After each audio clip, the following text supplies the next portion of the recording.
ஓசியா தீர்க்க தரிசன புஸ்தகம் 8ஆம் அதிகாரம் 12ஆம் வசனம். என் வேதத்தின் மகத்துவங்களை அவர்களுக்கு எழுதி கொடுத்தேன், அவைகளை அந்நிய காரியமாக எண்ணினார்கள். ஓசியாவின் மூலமாய் ஆண்டவர் ஒரு வார்த்தை எழுதுறார் பாருங்க.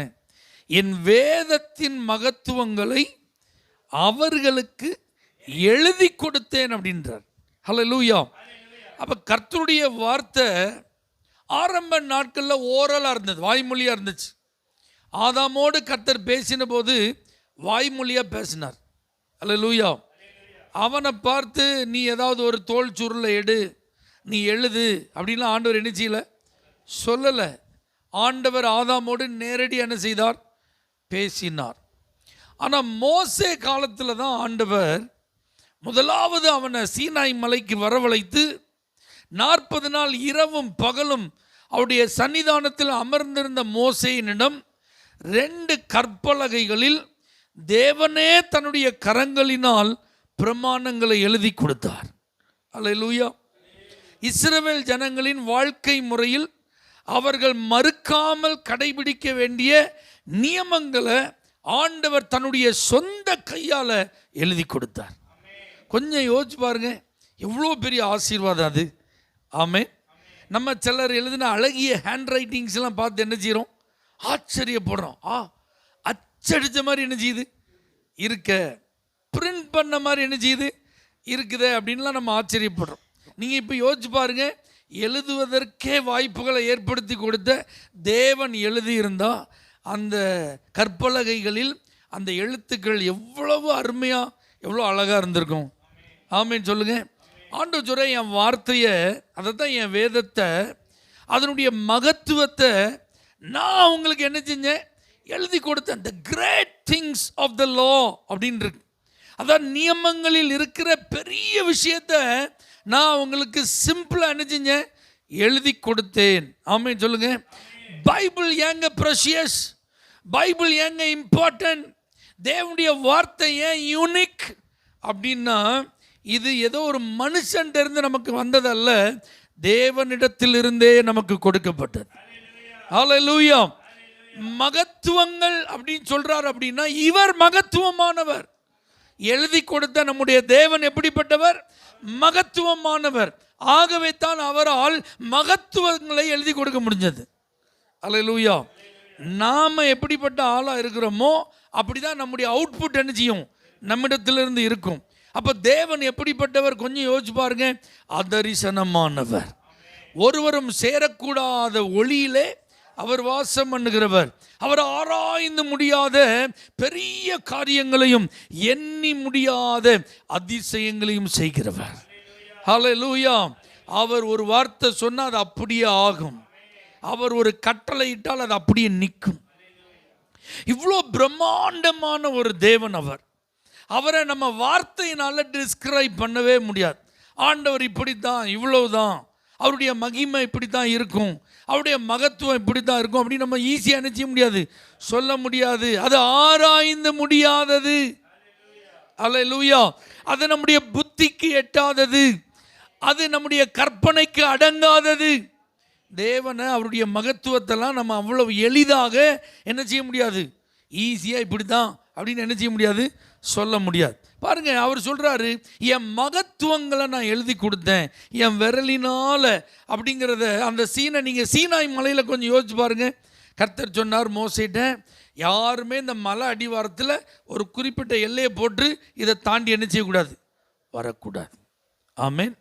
இவர் மேலே போயிடுவார். போனதுக்கப்புறம் மோசேட்ட ஆண்டவர் சொல்லுவார், எப்போ நீ மறுபடியும் போய் ஜனங்கள்கிட்ட ஸ்ட்ரிக்டாக அதை சொல்லு. அவர் சொல்லுவார், இல்லை ஆண்டவரே, நான் ஏற்கனவே தெளிவாக எல்லாட்டும் என்ன செஞ்சுருக்கேன், சொல்லிட்டு தான் வந்திருக்கேன். இல்லைப்பா பரவாயில்ல, நீ இன்னொரு தடவை போய் என்ன செஞ்சுட்டு வா, சொல்லிட்டு வா அப்படிம்பார். ஆடு மாடு போன்ற மிருக ஜீவன்கள் கூட அந்த எல்லைக்கு என்ன செய்யக்கூடாது, அவ்வளவு ஸ்ட்ரிக்டாக ப்ரோஹிபிட்டட் ஏரியான்னு சொல்லுவாங்க பார்த்தீங்களா, தடை செய்யப்பட்ட பகுதி. இதுக்கு மேலே யாருமே என்ன செய்யக்கூடாது, வரக்கூடாது. அப்படி சொன்னதுக்கப்புறம் மோசேயை மட்டும் கர்த்தர் வரவழைத்து, இப்போ மேலே மோசே மலைக்கு உச்சியில் போனதுக்கப்புறம் கர்த்தர் இறங்குகிறார். கர்த்தர் தன்னை வெளிப்படுத்துகிறார். அப்போ என்ன நடக்குது? இந்த பூமியில் ஒரு பெரிய அதிர்ச்சி உண்டாகுது. அந்த மலைலாம் கிட்டு கிட்டு கிட்டு கிட்டுன்னு நினைச்சிது, அதிர்கிறது. பயங்கரமான நிலநடுக்கங்களுக்கு மத்தியில் இடி முழக்கம், மின்னல்கள். அது மாத்திரமல்லாமல் அந்த மலை உச்சி அக்கினியாய் நெருப்பு காடாய் அது புகைந்து கொண்டிருந்தது. அதிலிருந்து இந்த வல்லமையுள்ள தேவன் பேசினார். அல்லேலூயா. இந்த ஆண்டவர் பேசின வார்த்தையை கேட்டதான் தாமதம். இஸ்ரவேலர்களுடைய இதயமெல்லாம் கலங்கிட்டு அதிர்ந்து விட்டது. இப்போ மோசேட்ட அவங்க சொல்றாங்க, கர்த்தர் எங்கள்கிட்ட என்ன செய்ய வேண்டாம், நேரடியாக பேசவே வேண்டாம். அல்லேலூயா. அவர் எங்கள்கிட்ட பேசினார்னா நாங்கள் செத்தே போயிடுவோம். இந்த மாதிரி எங்களால் என்ன செய்ய முடியாது, சமாளிக்கவே முடியாது, தாங்கவே முடியாது. இந்த தேவனிடத்தில் நாங்கள் நெருங்கவே முடியாத அளவுக்கு அவர் பயங்கரமானவராக இருக்கிறாரு. அதனால மோசே, நீங்கள் செத்தாலும் பரவாயில்ல, அல்லேலூயா, நீங்கள் போங்க, ஆண்டவர் பேசுகிறத கேளுங்க, எங்கள்கிட்ட வந்து சொல்லுங்க, அது போதுன்ட்டாங்க. நல்லா புரிஞ்சுக்கோங்க, ஆண்டவருடைய வார்த்தையை அவ்வளோ எளிதாக ஈஸியாக யாரும் என்ன செய்ய முடியாது, பெற்றுக்கொள்ள முடியாது. அவ்வளோ எளிதாக யாரும் கேட்க என்ன செய்ய முடியாது, முடியாது. அல்லேலூயா. அவ்வளவு ஒரு மகிமையான அனுபவம் அவருடைய வார்த்தையை பெற்றுக்கொள்வது. அப்போ இந்த மோசே தேவனிடத்திலிருந்து அந்த வார்த்தையை பெற்றுக்கொள்ள போகும்போது இவ்வளோ மகிமை உள்ள ஆண்டவர் தன்னை வெளிப்படுத்தி அவர் தன்னுடைய கையால் என்ன செய்கிறார், எழுதி கொடுக்குறார். யோசிச்சு பாருங்க. அல்லேலூயா. அப்போ இந்த வேதம் ஏன் பவர்ஃபுல்லாக இன்னைக்கு இருக்கு, ஏன் முக்கியத்துவம் வாய்ந்ததா இன்னைக்கு இருக்குன்னா, இது ஏதோ ஒரு மனிதனுடைய கற்பனையினால் வந்த வேதம் அல்ல, அல்லது ஏதோ ஒரு மனிதனுடைய ஞானத்தினால் அவன் எழுதிய ஒரு புத்தகம் அல்ல. ஆமேன் சொல்லுங்க. இது தேவனே ஆமேன் ஆரம்பித்து வைத்த ஒரு காரியம். ஆமேன் சொல்லுங்க பார்க்கலாம். ஆனால் இந்த இஸ்ரவேல் ஜனங்கள் ஒரு 40 நாள் வர தாமதித்த மோசேக்காக அவர் வருவாரான்னு நமக்கு கன்ஃபார்மாக எதுவுமே தெரியாது. அதனால் எங்களை வழி நடத்தி செல்ல ஒரு தெய்வத்தை என்ன செய்யும், உண்டாக்கணும். ஆரோனை நெருக்குனாங்க. அவன் ஒரு எல்லார்ட்ட இருந்து தங்க பொருட்களெல்லாம் வாங்கி அதை உருக்கி கண்ணுக்குட்டியாக என்ன செஞ்சிட்டான், உருவாக்கிட்டான். இதுதான் உங்களை நடத்த போதுன்னா. இப்போ பண்டிகைன்னு வேற சொல்லிட்டான். எல்லாம் ஆடல் பாடலோட அந்த உருவத்திற்கு முன்பாக தேவனை மறந்து மோசேயை விட்டு விலகி ஆமேன் தங்களை கெடுத்து கொண்டார். இப்போ கர்த்தர் சொல்கிறாரு, உன் ஜனங்கள் என்ன செஞ்சிட்டாங்க, தங்களை கெடுத்துட்டாங்க, நீ கீழே இறங்கி போன்றார். இப்போ இறங்கி வந்தால் ஜாஷுவா மோசஸ்க்காக ஒரு குறிப்பிட்ட இடத்துல என்ன செய்கிறார், வெயிட் பண்ணிட்டு இருக்கிறாரு. இப்போ வந்த இந்த மோசைக்கு அதிர்ச்சி காத்திருக்கிறது. அங்கே எல்லாரும் அலங்கோலமாக அவலட்சணமாக அந்த உருவத்திற்கு முன்பாக என்ன செஞ்சிட்ருக்காங்க, ஆடி பாடி கொண்டு இருக்கிறார்கள். அநேக தவறுகள் அங்கே என்ன செஞ்சிட்ருக்கு, நடந்துட்டுருக்கு. மோசே கோபத்தின் உச்சக்கட்டத்தில் கர்த்தர் எழுதி கொடுத்த அந்த கற்பலகைகளை கீழே போட்டு என்ன செஞ்சிட்டான், உடைச்சிட்டான். உங்களுக்கு போய் ஆண்டவர் இதை எழுதி கொடுத்தாரு பாரு அப்படின்னு டென்ஷன் என்ன செஞ்சிட்டான், உடைச்சிட்டான். அல்லேலூயா. ஆகவே மறுபடியும் கர்த்தர் பேசுகிறார், நீ உடைத்து போட்ட கற்பலகைகளுக்கு சரியா இன்னும் 2 நீனே இழைச்சி என்ன செய், மேலே கொண்டு வா, அதில் நான் உனக்கு எழுதி தரேன். ஆமேன்னு சொல்லுங்க பார்ப்போம். நீங்கள் நல்லா புரிஞ்சுக்கோங்க. இப்போ இந்த வார்த்தையை சொல்கிற இந்த ஓசியா இருக்கார் பார்த்தீங்களா, இவர் ஒரு தீர்க்கதரிசி. இப்போ இவரும் தேவனுடைய வார்த்தையை தான் இஸ்ரவேல் ஜனங்கள்ட்ட என்ன செய்கிறாரு, சொல்லிட்டு இருக்கிறார். மோசையின் காலத்தில் எப்படி ஜனங்கள் பின்வாங்கினவர்களாக இருந்தார்களோ அதே போல தான் இந்த ஓசியாவின் காலத்தில் எப்படி இருந்தாங்க, பின்வாங்கினவர்களாக இருந்தார்கள், ஒழுங்கினமாக இருந்தாங்க. நியாயம் இல்லை, நீதி இல்லை, நேர்மை இல்லை, உண்மை இல்லை, எல்லா அநீதி, எல்லா அநியாயம், எல்லா அக்கிரமம், எல்லா துணிகரம். ஆமென். ஜனங்கள் மொத்தத்தில் சோரம் போயிட்டான். இப்போ அவங்களுக்கு இந்த வார்த்தையை சொல்றதுக்கு தான் தீர்க்கதரிசியாகிய ஓசியாவை கர்த்தர் பயன்படுத்தும் போது மறுபடியும் ரிமைண்ட் பண்ணுறாரு, என்னுடைய வேதத்தின் மகத்துவங்களை அவர்களுக்கு நான் என்ன செஞ்சேன், எழுதி கொடுத்தேன். அவர்களோ அதை அந்நிய காரியமாக அன்னைக்கு அவங்க செஞ்ச மாதிரி தான் இன்னைக்கும் நீங்கள் என்ன செஞ்சிட்ருக்கீங்க, செஞ்சிட்ருக்கீங்க. அப்படிங்கிறத உணர்த்துவதற்காகத்தான் ஆண்டவர் இந்த இடத்துல என்ன செய்கிறாரு, வெளிப்படுத்தி பேசுகிறார். ஆமென் சொல்லுங்க பார்க்கலாம். இப்ப மகிமையின் தேவன், மகத்துவம் உள்ள தேவன், மகத்துவம் உள்ள மனிதர்களை பயன்படுத்தி இந்த வார்த்தைகளை நமக்கு கொடுத்திருக்கிறார். இந்த மனிதர்கள் எல்லாம் சாதாரணமானவங்க கிடையாது. நல்லா புரிஞ்சுக்கோங்க.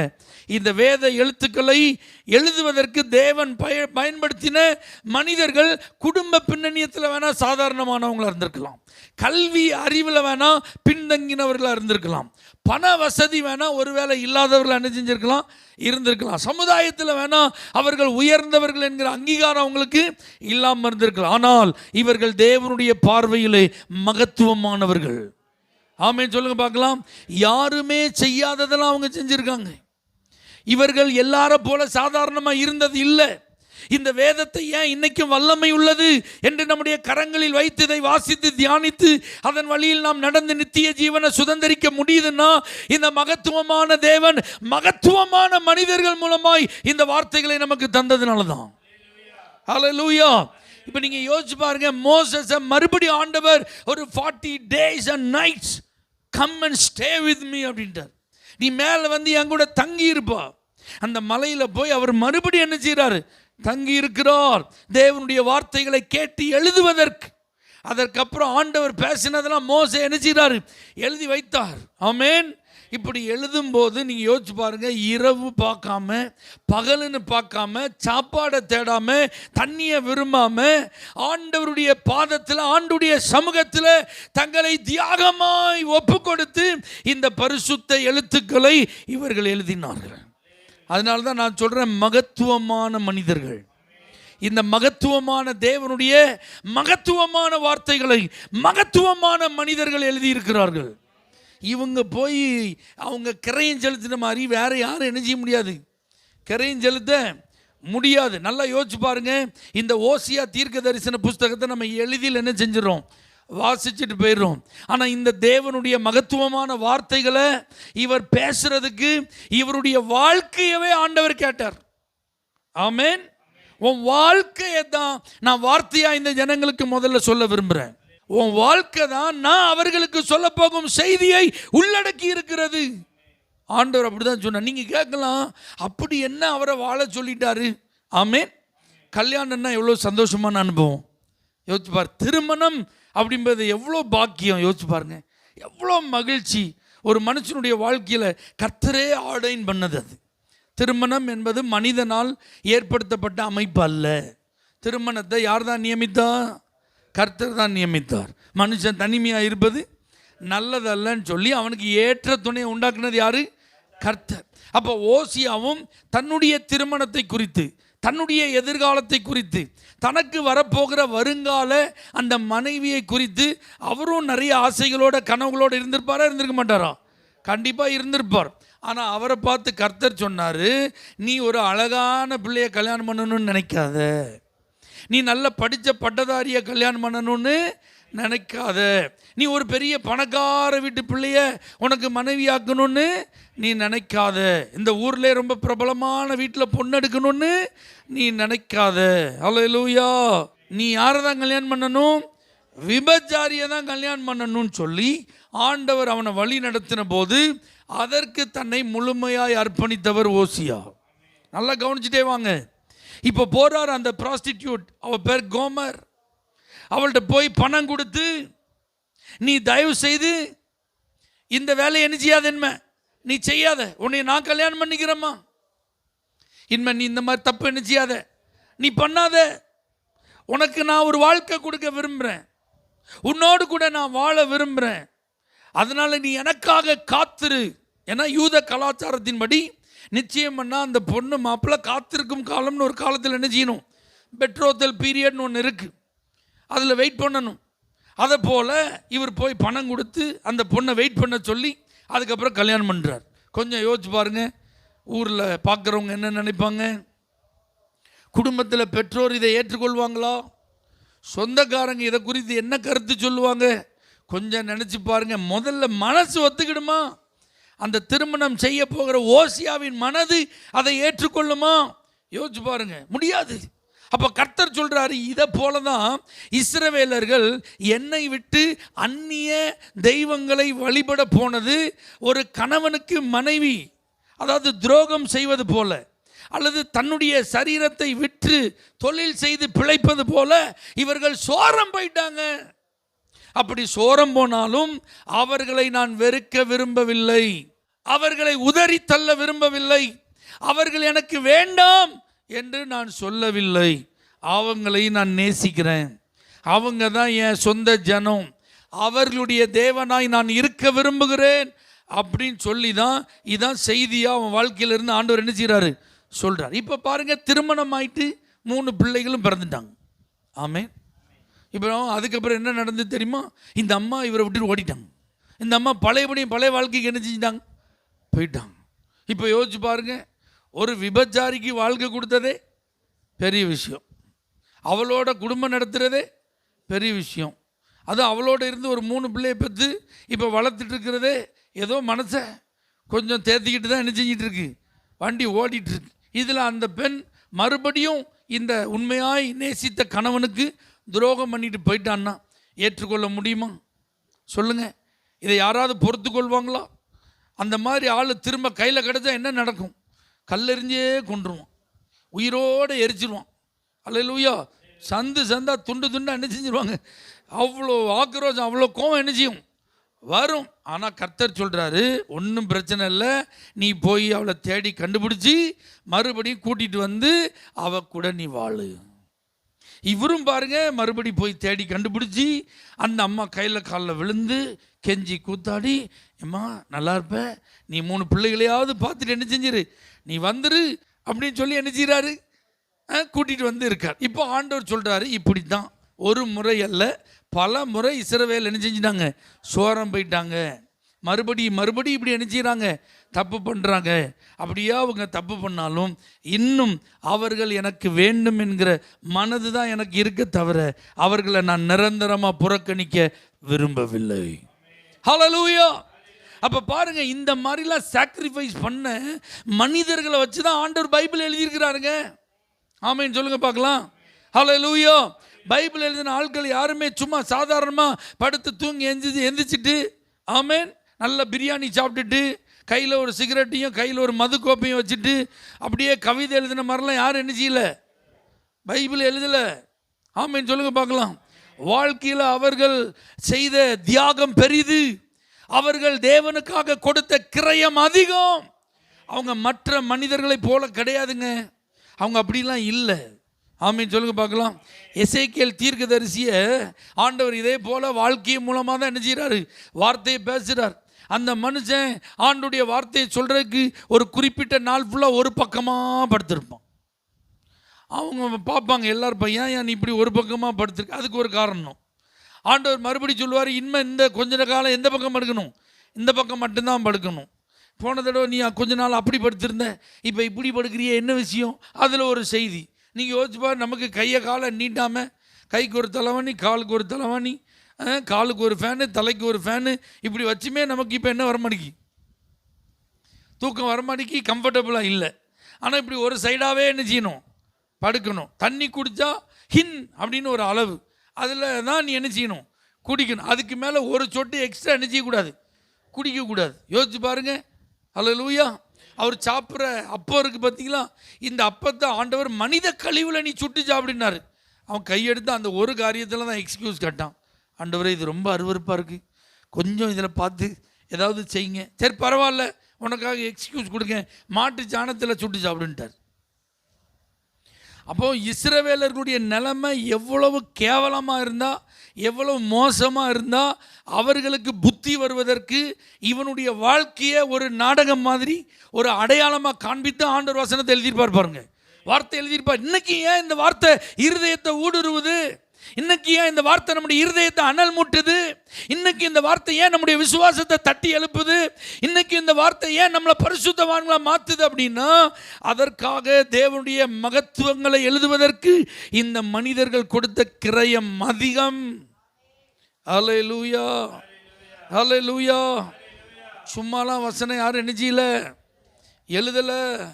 ஆமீன் சொல்லுங்க பார்க்கலாம். ஆமீன். பவுல் அப்போஸ்தலன் இந்த புதிய ஏற்பாட்டில் 2/3 பங்கு என்ன செஞ்சிருக்கிறார், எழுதியிருக்கிறார். அவர் எழுதியிருக்கிறார் அப்படின்னா அவர் பட்ட பாடுகள் எத்தனை, அவர் சந்தித்த அடிகள், நிந்தனைகள், சிறையிருப்பு, எத்தனை காரியம் யோசிச்சு பாருங்க. ஆண்டவருக்காக அவர் சகித்த ஒவ்வொரு காரியங்களுக்கு மத்தியில் தான் அந்த பரிசுத்த ஆவியினால் ஏவப்பட்டு அன்றைக்கு இருந்த திருச்சபைகளுக்கு இந்த கடிதங்களெல்லாம் என்ன செஞ்சிருக்கிறார், எழுதினதுனால தான் அந்த தியாகத்துக்கு மத்தியில் வெளிப்பட்ட இந்த வார்த்தைகள் தான் இன்றைக்கும் மகத்துவமாக இருக்குது. அல்லேலூயா. இதெல்லாம் நம்முடைய பிரயோஜனத்திற்காக கர்த்தர் எழுதி தந்திருக்கிறார். இதெல்லாம் நம்முடைய ஆசீர்வாதத்திற்காக கர்த்தர் எழுதி தந்திருக்கிறார். இதெல்லாம் நமக்கு வழிகாட்டும்படியாக கர்த்தர் என்ன செஞ்சிருக்கிறார். ஆனால் ஆண்டுடைய வருத்தம் என்ன, ஜனங்கள் இதை யாருக்கோ நினைச்சிறாங்க, அந்நிய காரியமாக நினைச்சிறாங்க, நினைக்கிறாங்க. இப்போ பாருங்கள், பைபிள் எழுதினவங்க ஹீப்ரூ லாங்குவேஜில், க்ரீக் லாங்குவேஜில் அவங்க என்ன செஞ்சிட்டாங்க, அன்னைக்கு எழுதிட்டாங்க. ஆனால் அதுக்கப்புறம் காலம் செல்ல செல்ல அந்தந்த நூற்றாண்டுகளிலே நம்முடைய பாஷைகளில் நமக்கு இந்த வேதாகமம் கிடைப்பதற்கு எத்தனை மொழிபெயர்ப்புகள், அதற்காக பிரயாசப்பட்ட மனிதர்கள் சந்தித்த துயரங்கள் எத்தனை. ஆமேன். வில்லியம் டிண்டேல் என்பவர் ஆங்கில மொழியிலே வேதத்தை மொழிபெயர்த்ததற்காக உயிரோடு எரித்து கொல்லப்பட்டார். அன்னைக்கெல்லாம் அது தடை செய்யப்பட்ட ஒரு காரியம். வேதம் யார் கைக்கு என்ன செய்யக்கூடாது, போகக்கூடாது. யார் கையில் இருந்தால் அது ஒரு குற்றம். அதனால் யார் கையிலையாவது இருந்தால் அதெல்லாம் தேடி கண்டுபிடிச்சி அதை வச்சிருந்தவங்களுக்கு கடுமையாக தண்டனை, அதெல்லாம் தீட்டு என்ன செஞ்சாங்க, கொளுத்தினார்கள். ஆமேன். மார்ட்டின் லூத்தர் அவர் ஜெர்மன் லாங்குவேஜில் இந்த பைபிளெல்லாம் டிரான்ஸ்லேஷன் பண்ணுறதுக்கு ஓடி ஓடி ஒளிஞ்சி, அவரை ஏதோ ஒரு தேச துரோகி மாதிரி அவரை நினச்சி அவரை பார்க்குற இடத்துல கொல்லுங்க அப்படிங்கிற உத்தரவுக்கு மத்தியில் அவர் ஒளிஞ்சு ஒளிஞ்சு தான் வாழ்ந்து இந்த வேதத்தில் அணிஞ்சிருக்கிறாரு, மொழிபெயர்த்திருந்திருக்கிறார். கூட இருந்த ஒருத்தன் காட்டி கொடுத்துட்டான், இவர் இங்கே தான் இருக்கான். அப்படி தான் அவங்களாம் என்ன செஞ்சுருக்காங்க, ஊழியம் செஞ்சு இந்த வேதத்தின் மகத்துவங்களை நம்மை சார்ந்தவர்களும் அறிந்து கொள்ளணுமேன்னு சொல்லி கர்த்தர் கொடுத்த ஞானத்தில் இதெல்லாம் மொழிபெயர்த்திருந்திருக்காங்க. ஆமே. சீகன் பாலுக்கு நாம் இன்னைக்கு பேசுகிற தமிழ் மொழியில் இந்த வேதாகமத்தை கொடுப்பதற்கு ஜெர்மனியிலேருந்து வந்திருக்கிறார். அவருக்கு தாய்மொழி தமிழ் கிடையாது. ஒரு நாளைக்கு 8 மணி நேரம் தமிழ் மொழியை படிப்பதற்கு நேரம் செலவு பண்ணி அதில் உள்ள இலக்கணங்களெல்லாம் கற்றுக்கொண்டு அந்த பைபிளை நமக்கு தமிழ் என்ன செஞ்சுருக்காங்க, டிரான்ஸ்லேஷன் பண்ணி தந்திருக்காங்க. இங்கிலாந்துலேருந்து வந்த வில்லியம் கேரி இந்தியாவில் பேசுகிற சுமார் 40 மொழிகளில் அவர் ஒரு பைத்தியக்கார மனைவியை பக்கத்தில் வச்சுட்டு மகனை பறி கொடுத்துட்டு இங்கிலாந்துலேருந்து அவருக்கு அனுப்பப்பட்ட பணங்களெல்லாம் ஒரு தடவை கடலுக்குள்ளே விழுந்த நிலையிலையும் அன்னைக்கு இருந்த ஆங்கிலேயர்களும் அவருக்கு முழு ஒத்துழைப்பு தராத காலத்திலும் சோர்ந்து போகாமல் வேதாகமத்தெல்லாம் மொழிபெயர்த்து கரங்களில் கொடுத்ததுனால தான் இன்றைக்கி பரவலாக எல்லா இடங்களிலும் என்ன இருக்குது, பைபிள் இருக்குது. இந்த மகத்துவம் நமக்கு கிடைத்திருக்கிறது. இதற்காக அநேக தங்களை உயிர் தியாகம் என்ன செஞ்சுருக்காங்க. அநேகர் தங்களுடைய பொருட்களை, வீடுகளை, சொத்துக்களை விற்று வந்து வேதத்தை அவர்கள் பேசுகிற மொழியில் கொடுக்கணும்னு சொல்லி அவங்களாம் மிஷினரிகள் தியாகமாக என்ன செஞ்சுருக்காங்க, ஊழியம் செஞ்சுருக்காங்க. ஆனால் இன்றைக்கி வேதத்தை நம்ம எப்படி ஹேண்டில் பண்ணுறோம் கொஞ்சம் யோசிச்சு பாருங்கள். இந்த வேதத்தை நேசித்து நம்ம ஹேண்டில் பண்ணுறோமா, இந்த வேதத்தில் இவ்வளோ மகத்துவம் இருக்கிறதே என்பதை அறிந்து நாம் இதை கையாளுகிறோமா. நமக்கு வேதம்னாலே கசப்பாக என்ன செய்யக்கூடாது, இருக்கக்கூடாது. அல்லேலூயா. வேதம் அப்படின்னாலே எனக்கும் வேதத்துக்கும் சம்பந்தம் இல்லைங்கிற ஒரு மனநிலை என்ன செய்யக்கூடாது, இருக்கக்கூடாது. வேதம்னாலே எனக்காகவே இது எழுதி கொடுக்கப்பட்டது, இது என்னுடைய நலனுக்காகவே கொடுக்கப்பட்டிருக்குது. அப்போ தினமும் இந்த வேதத்தை நம்ம எவ்வளோ கண்ணும் கருத்துமாக வாசிக்கணும் பாருங்க. இதில் உள்ளதெல்லாம் எனக்கு தான் எழுதி கொடுக்கப்பட்டிருக்கிறதே தவிர யாரோ ஒருவருக்கு என்ன செய்யலை, எழுதி கொடுக்கப்படவில்லை. இதை நான் ஒரு நாள் அந்நிய காரியமாக என்ன செய்யக்கூடாது, நினைக்கக்கூடாது. ஒரு வார்த்தை பலிபீடத்திலேருந்து வருது அப்படின்னா அது எனக்காகத்தான் அனுப்பப்படுகிறது, அது என்னுடைய எதிர்காலத்தை கருத்தில் கொண்டு தான் அனுப்பப்படுகிறது. இல்லை இது இந்த பக்கத்தில் இருக்க சிஸ்டருக்கு, இது அந்த பக்கம் ஓரமாக இருக்கார்ல அந்த பிரதருக்கு, அப்படி கிடையாது. ஆமீன். அப்படி நினச்சோன்னா நாமும் இதை அந்நிய காரியமாக நினைக்கிறோன்னு ஆயிடும். அல்லேலூயா. இந்த இஸ்ரவேல் ஜனங்களுடைய வாழ்க்கையில் மறுபடி ஆண்டோடைய பிரமாணங்களை, கற்பனைகளெல்லாம் அவங்க மறந்து அதை மீறி அதற்கு விரோதமாக செயல்பட்டதுனால தான் ஆண்டவர் தன்னுடைய ஆதங்கத்தை இப்படி என்ன செய்கிறாரு, வெளிப்படுத்துகிறார். அல்லேலூயா.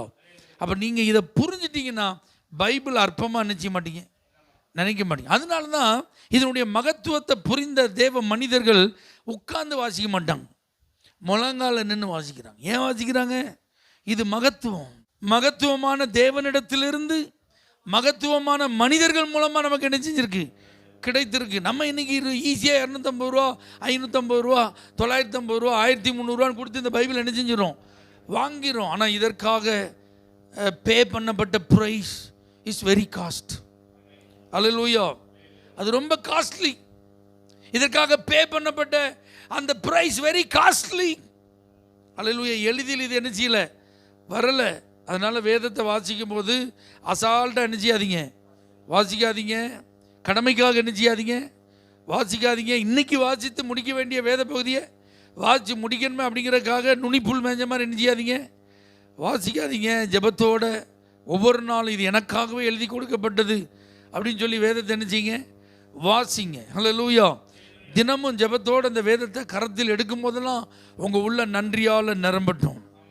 தேவனுடைய வார்த்தை என் கையில் இருப்பதற்கு நான் என்ன தவம் செஞ்சுருக்கணும், நான் என்ன புண்ணியம் பண்ணியிருக்கணும். இந்த மகத்துவமான தேவனுடைய வார்த்தைகள் இன்றைக்கி நான் பேசுகிற தாய்மொழியில் என் கையில் கிடைத்திருக்கிறதே. இந்த வேதத்தின் ஒரு வசனம் கூட மொழிபெயர்க்கப்படாத பாஷைகள் பேசுகிற மக்கள் இன்னும் நிறைய பேர் என்ன செய்கிறாங்க, இந்த உலகத்தில் இருக்காங்க, ஏன் இந்தியாவிலே இருக்காங்க. ஆனால் அப்படியெல்லாம் இருக்கும்போது என் மொழியில் இந்த வேதம் என் கையில் கிடச்சிருக்குன்னா, அல்லேலூயா, இந்த வேதத்தில் உள்ள மகத்துவமும் அதனுடைய வல்லமையையும் நான் அனுபவிப்பதற்குத்தான், அதில் உள்ள ஆசீர்வாதத்தை நான் அனுபவிப்பதற்குத்தான். இதை புரிந்து வேதத்திற்கு நாம் முக்கியத்துவம் கொடுப்போம். வேதத்தை அதிகமாக நாம் நேசிப்போம். வேதத்தை தேவனுடைய வார்த்தை என்று எண்ணி அதை கனப்படுத்துவோம். இதில் உள்ள வல்லமையையும் ஆசீர்வாதங்களையும் அனுபவிப்போம். ஆண்டவரே, இது உம்முடைய மகத்துவமான வார்த்தைகள், அதை நான் அற்பமாக நினச்சிடக்கூடாதுப்பா. ஹல்லேலூயா. மகத்துவமான மனிதர்கள் மூலமாய் இதை நீர் கொடுத்திருக்கிறீர். ஹல்லேலூயா. இதை நாங்கள் சிம்பிளாக சாதாரணமாக தூக்கி போட்டுட்டு போயிடக்கூடாதுப்பா. இதை ஹானர் பண்ண எங்களுக்கு கிருபைத்தார். இந்த வேத வார்த்தைகளை கனம் பண்ண எங்களுக்கு கிருபைத்தார். பயபக்தியோடு அதை வாசித்து தியானிக்க, அதன்படி நடக்க எங்களுக்கு கிருபைத்தார். இதை ஒரு நாள் நாங்கள் அந்நிய காரியமாக நினைக்கக்கூடாது. ஆண்டவரே, இதை உம்முடைய பிள்ளைகளாகி எங்களுக்காகவே நீர் எழுதி தந்தீர் என்பதை நாங்கள் மறந்து போகாதபடிக்கு ஒவ்வொரு நாளும் இந்த வேதத்தை நேசித்து வாசித்து தியானிக்க கிருபைத்தார். இயேசுவின் நாமத்தில் பிதாவே, ஆமென். For prayer contact, Pastor J. Kumar, El Shaddai Ministries, 9500252586, Surandai.